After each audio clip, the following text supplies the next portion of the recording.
Sallu ala Muhammad wa ali Muhammad.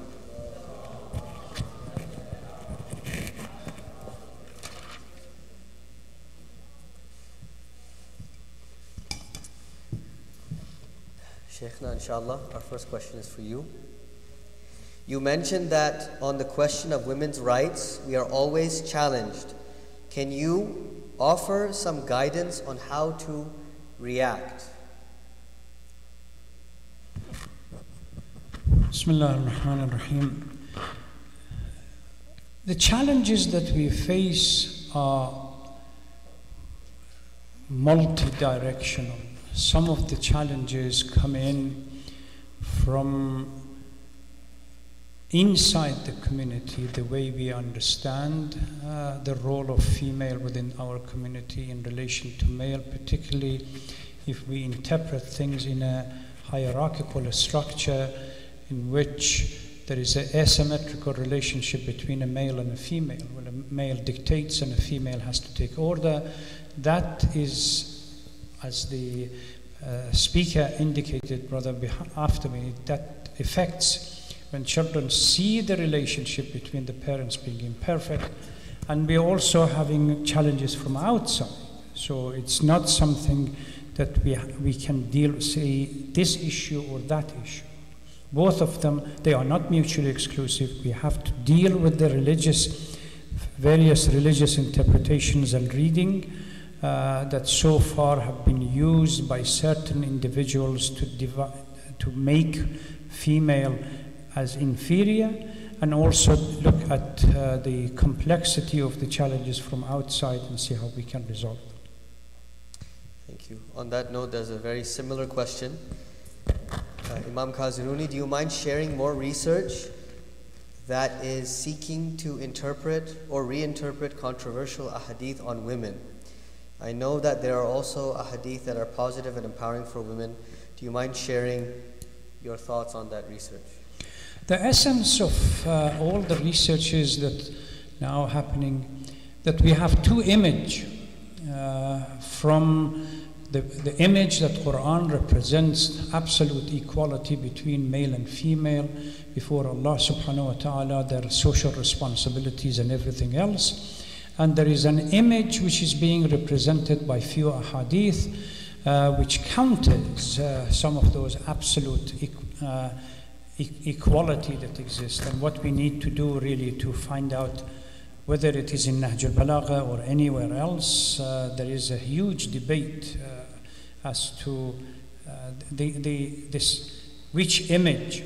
When we talk about Fatima Zehra, for example, her life clearly indicates that the image that Quran presents equality between male and female.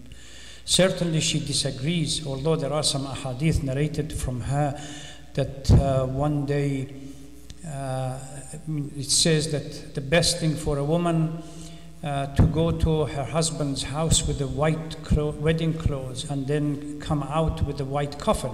In between, she's somehow persona non grata that has got no role to play.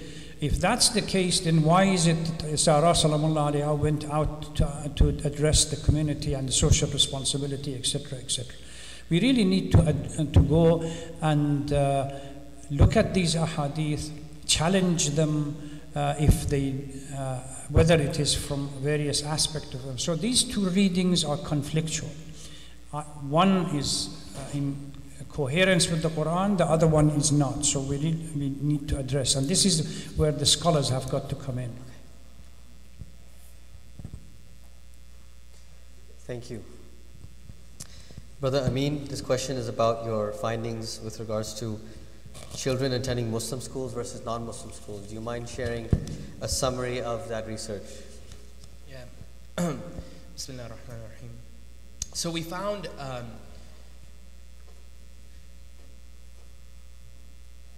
the final results of the research that we're doing now will be published in September 2018.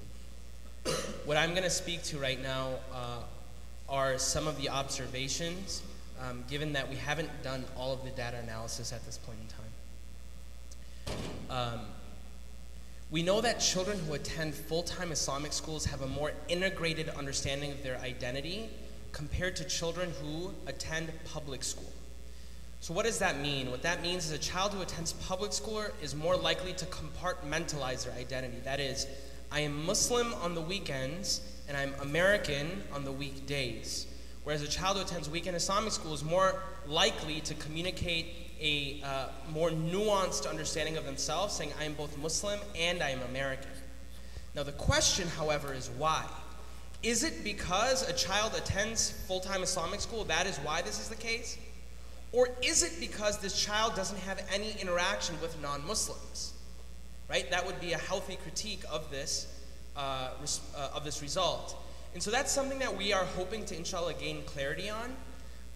But you know, we can say, of course, that there is evidence showing that children who attend full-time Islamic school have a more nuanced and integrated understanding of their identity as Americans and Muslims, whereas children who attend public school have a more compartmentalized identity. Now that said, one thing to note, our belief at this point in time is that the role that parents play is far more important than really any other decision, right? So the role that parents play is very important. And one of the decisions that parents play is what's called a community of practice. A community of practice is the community within which a child lives and operates within. So for example, if the child is part of the Baytul Ilm community, and as a part of the Baytul Ilm community, they participate in ping pong. And as a part of the Baytul Ilm community, they are part of the weekend Islamic school. And part of the Baytul Ilm community, they go and participate in paintball. And at the same time, they're in karate, and karate is just in the city of Elgin. And they're in Science Olympiad, right? So this is the community of practice that the parents have helped form for the child. That community of practice is critical. And if a child, for example, doesn't attend a full-time Islamic school, they could still create a community of practice that is that helps a child feel like they're able to be normal as both Muslims and Americans.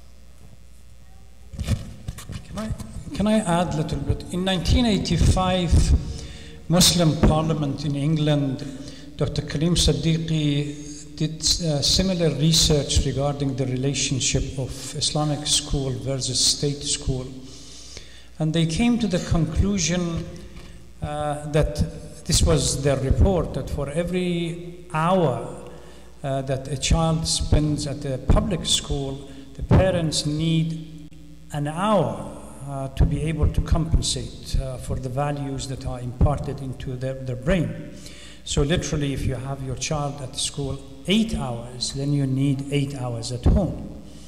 The only way around this was for the family to compensate by the way they structure themselves.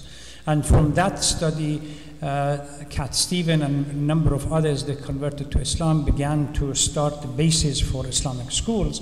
But within a short period of time, they realized that Islamic school is not, as the brother indicated, the only component for the stabilization or integrated identity. Just remember that the issue of identity is a complex issue in sociology and other disciplines. They discuss it. But they realize after 6 or 7 months that sending the children to school, to Islamic school, is not a compensation if the family is not trying to organize and orient itself to deal and at least compensate for some of the things. Even they can go to Islamic school, as we have seen them. Islamic Center of America has a Islamic school, Maya. We still see Maulana has seen them over there. We still see some discrepancies. It's because the role of the family that's supposed to be there as complementary is not there. So it's not just purely Islamic school versus something else. And I just want to say what Sheikh just said, absolutely, absolutely. So lots of times we'll see, so we've visited approximately 100 Islamic schools in the US and Canada over the last 2 years.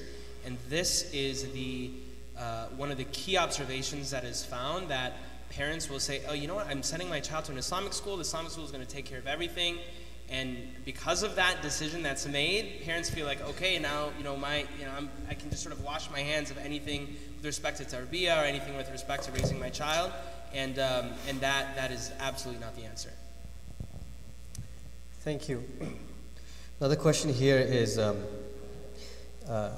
it's actually I think for both panelists. How do some of the things mentioned in Brother Amin's speech relate to minorities in our community? Meaning, for example, I think what they're saying is that if you have like a certain ethnic masjid, how does that affect minorities who are not belonging to that particular ethnic group? For example, white, Hispanic, black Muslims, and perhaps others. So I'll just share very quickly, right? This idea of belonging is one that also is very nuanced, right?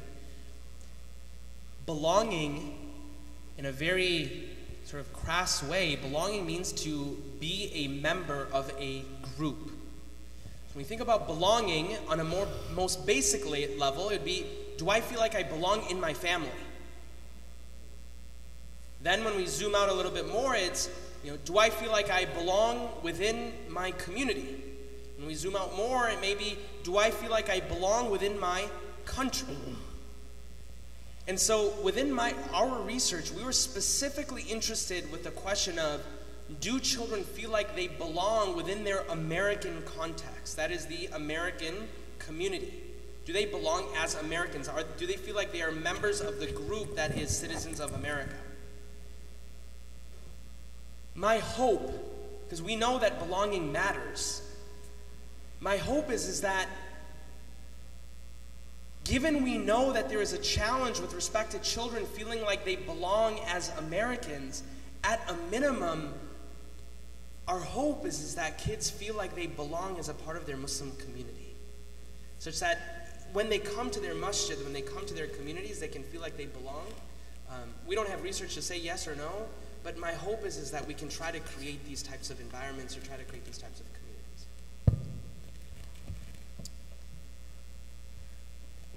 Imam Kazruni, would you like to add anything? Well, I'll see as the next question comes. Inshallah. So I think we have time for maybe 3 more questions. So I apologize to those who we did not have a chance to address. Imam Kazruni, you mentioned hadith about naqis al-aql. What was the context and how do we explain this?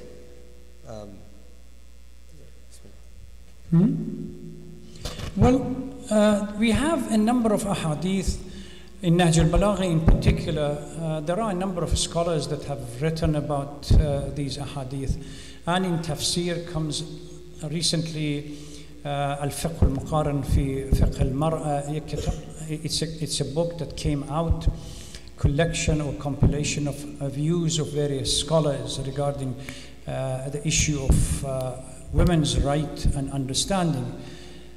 Fundamental problem, we have few ahadith that say, yes, they are somehow inferior from intellectual point of view, from hadh or their luck, as well as their deen.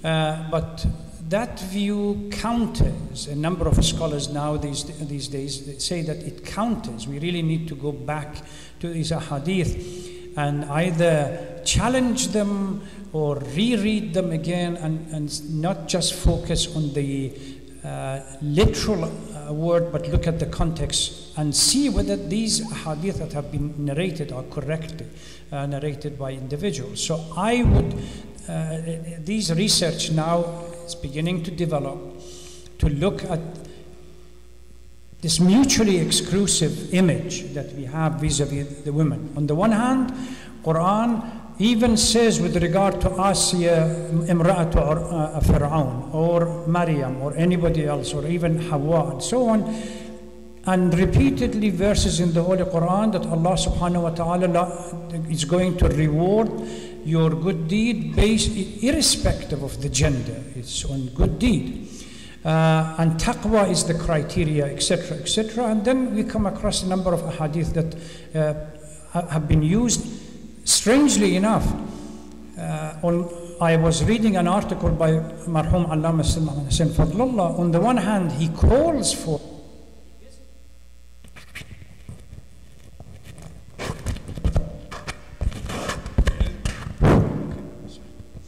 revisiting these ahadith and challenging them.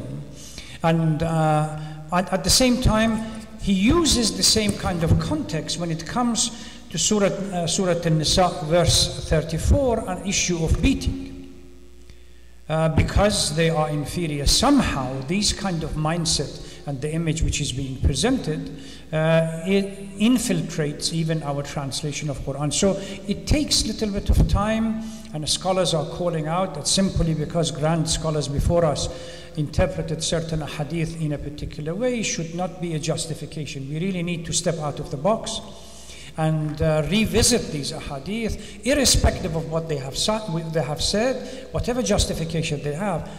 In our time, can we justify such an understanding of a discrepancy between men and women and with regard to their right?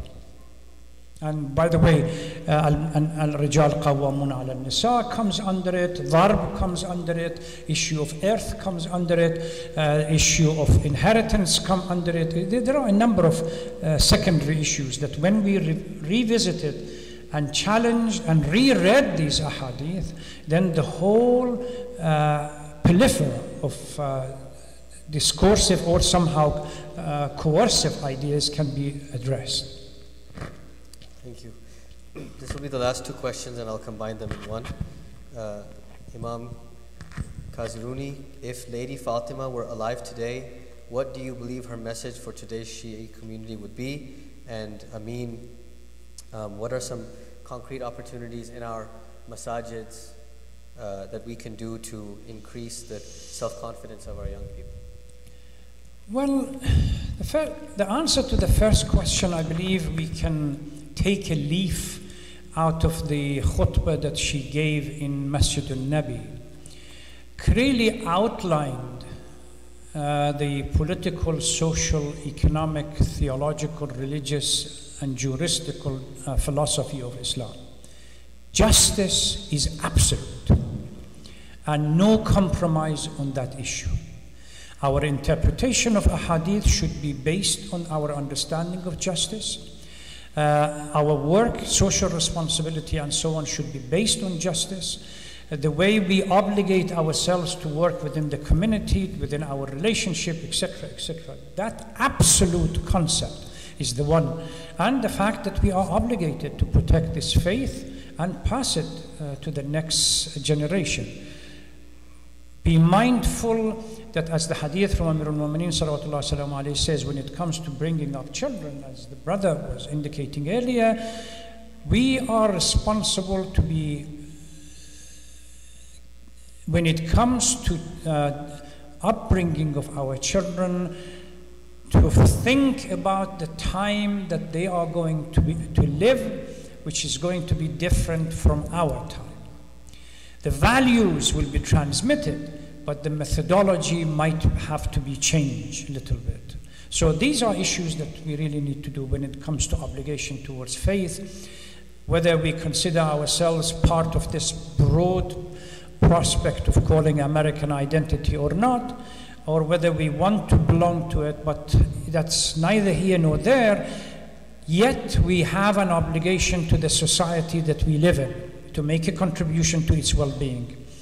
I'm reminded of the first migration in Islam when a number of Muslims went to Habasha, Ethiopia. When a number of Quraysh went to the country and challenged the just Christian ruler and the king of that land, and he decided to bring the Muslim community for a dialogue or some kind of answer. What Ja'far ibn Abi Talib, as the representative of the Muslim community, said that our Prophet has commanded us to use the opportunity of justice that exists in this land to become a productive citizen and make a positive contribution to the well-being of wherever we are. The notion that we are only responsible to discharge our responsibilities when we live in Iraq, Iran, Pakistan, India, Afghanistan, Syria, Lebanon, or somewhere else. When we come here, we have no longer any responsibility. It's false. We are obligated, once we see that the society is corrupt, irrespective of whether we want to fall into the trap of identity or not, we have an obligation to make a positive contribution. So I believe if Sayyidah Fatima would have been alive today, I believe she is alive and she can hear the conversation that we have, but her message would have been the same. We are obligated, no matter what, to make a positive contribution to the well-being of the society. Brother Amin, you'll have to pardon me. I think we're well past our time. And inshallah, if you could stay afterwards for any questions that the brothers and sisters may have, just for a few moments, or perhaps during dinner, inshallah, I'm sure that both of our esteemed panelists would be happy to discuss with anyone further. Once again, it has been an honor to have Hujjatul Islam wal Muslimin, Imam Kaziruni, with us, as well as Brother Amin Asir. Your presence has been incredibly beneficial and inspiring, and we thank you kindly for joining us for this program. Imam and an entrepreneur talking about what we need. It's their presence that we really are grateful for them. Thank you very much. Inshallah, with your du'as, inshallah. There's a few announcements. On Saturday, March 17th, there will be a birth anniversary celebration of Imam Baqir alayhi salam, addressed by Hujjatul Islam Sayyid Sulaiman Hassan. On March 24th, there will be a ladies and girls celebration of Lady Fatima Salamullahi alayha at 2 p.m. at the BUI South building. Also, there will be paintball programs available for both brothers and sisters. So kindly see myself or one of the sisters if you'd like to register for that, and please do as soon as possible. Anyone over 10 years old can participate. And finally, note that BUI programs will be altering their times for daylight savings, so please bear that in mind. And inshallah, we will break for ziyarah. I will ask some of the younger brothers to stick around to help us with chairs and any volunteering that we need. And thank you once again. Assalamu alaikum wa rahmatullah.